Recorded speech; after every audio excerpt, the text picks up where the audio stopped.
So yun nga mga idol, welcome back sa ating YouTube channel Opinion Mo TV. At ngayong araw na ito nga mga idol ay isang napakagandang balita patungkol nga mga idol sa impeachment trial laban kay VP Sara Duterte, na kung saan nga mga idol ay tuloy na. Ayon ito kay Congressman Luestro, at hindi na ito mapipigilan pa nino man nga mga idol kahit na ang Senado, dahil di umano nga mga idol ayon kay Congressman Luestro, ang impeachment trial nga mga idol ay nasa jurisdiction at ito ay dapat na gawin alinsunod sa batas. Only shows na tuloy na ang impeachment trial.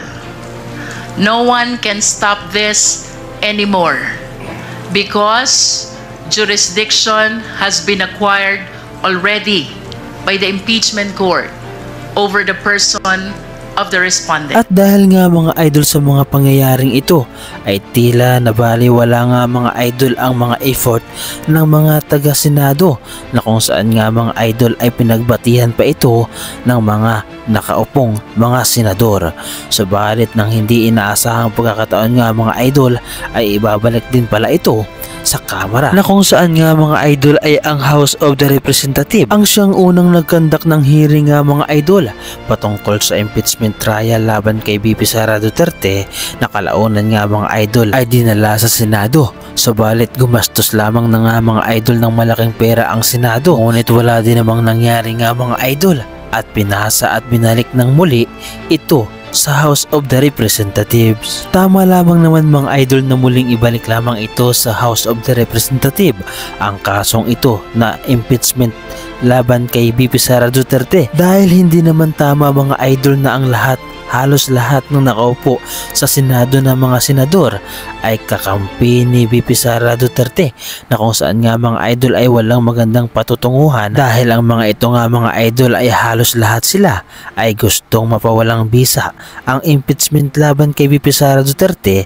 at gusto itong ibasura at patayin na ang impeachment trial. Lalong-lalo na nga mga idol itong si Senador Bato de la Rosa, na kung saan nga mga idol ay kitang-kita naman na kamping-kampi siya kay VP Sara Duterte, at kahit ano man nga mga idol ang mangyari at kahit harap-harapan na siguro ang mga ebidensya laban kay Sara Duterte, ay siya pa rin ang numero 1 na magsasabi ng ganitong mga klaseng kataga. In the spirit of true action, therefore, allow me to end by moving.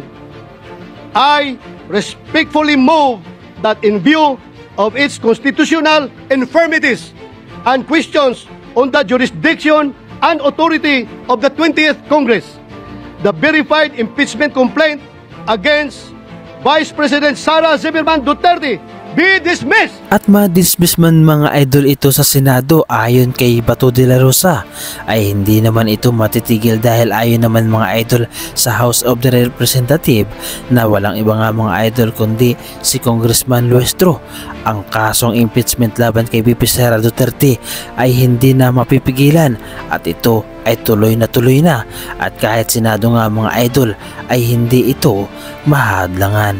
At narito nga mga idol ang mga pahayag ng House of the Representative, na kung saan nga mga idol ay pinanangunahan ni Congressman Luestro, at ito nga mga idol ay kanyang ipinagtibay ng impeachment laban kay VP Sara Duterte ay tuloy na. Narito at sabay-sabay nating pakinggan nga mga idol ang paliwanag ni Congresswoman Jinky Luestro.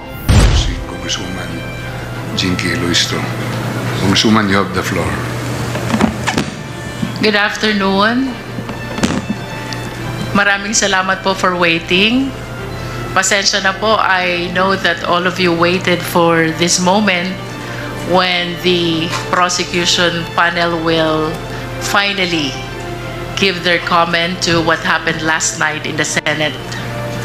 Well, first of all, we welcome the impeachment court's service of summons to the Vice President. Apparently, the jurisdiction over the person of the respondent has been acquired already.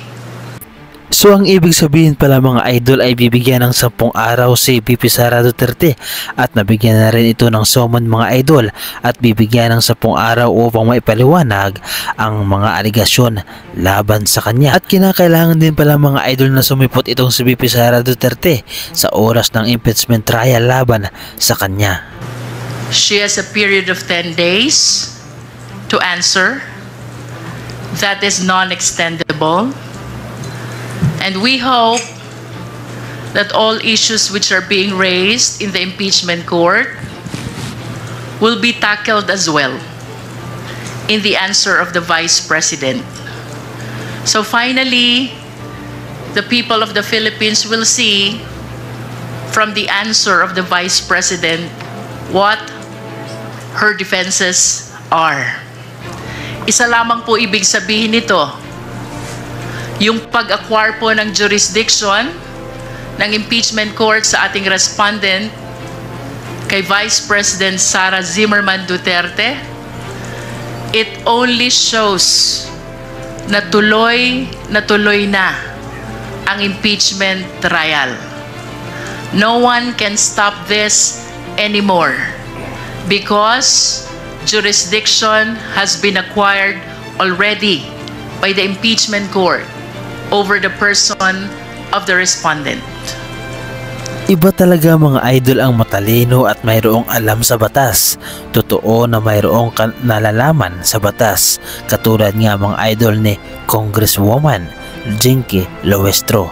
At ito nga mga idol ay napatunayan na niya sa loob ng kanyang panunungkulan sa House of the Representative bilang kongresista, na kung saan nga mga idol ay marami ang humahanga sa kanya dahil hindi lamang talino nga mga idol at hindi lamang tapang, kundi mayroon din siyang alam sa batas, na kung saan nga mga idol ay kanya lamang itong ipinapatupad at ginagawa lamang para sa taong bayan, na kung saan nga mga idol ay kinakailangang sagutin ni VP Sara Duterte ang lahat ng aligasyon laban sa kanya. Kaya naman nabuo ang impeachment laban sa kanya. Ang impeachment trial mga idol laban kay VP Sara Duterte ay hindi nangangahulugan na si VP Sara Duterte ay isa ng kriminal. Dahil ang impeach mga idol ay ang ibig sabihin nito ay inaakusahan pa lamang si VP Sara Duterte at hindi pa napapatunayan.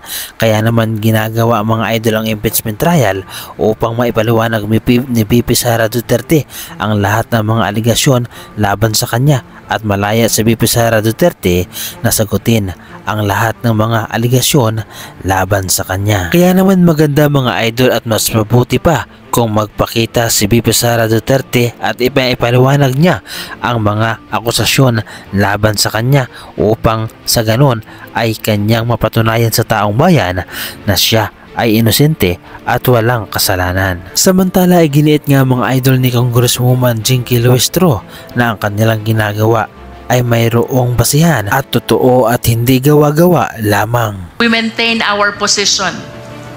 Sumunod po kami fully and strictly to the requirements of the Constitution. We did not violate the 1-year prohibition rule.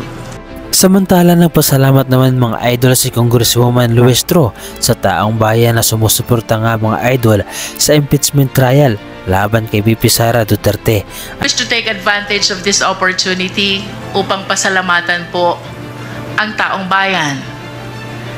Sa lahat po ng sumusuporta sa prosecution panel, sa House of Representatives, we had a mass this morning attended by different civil society groups. May mga nakasama po tayo religious leaders and even victims of EJK. Maraming salamat po. Rest assured, ang House of Representatives, ang prosecution panel, naninindigan po. Tuloy ang laban para sa katotohanan, hustisya at pananagutan. Maraming salamat po. Sa inyong napanood mga idol, nagkaroon ba kayo ng pag-asa na sa wakas ay matutuloy rin ang impeachment laban kay VP Sara Duterte? Ito na marahil nga mga idol ang pagkakataon ni VP Sara Duterte na may paliwanag niya ang lahat ng mga akusasyon laban sa kanya. At ganoon din nga mga idol ang taong bayan na malaman din ang katotohanan. Kayo mga idol, ano ang masasabi ninyo sa reaction video na ito? Ano ang inyong reaksyon patungkol dito? Ibahagi mo naman mga idol ang iyong reaksyon at opinyon sa ating comment section.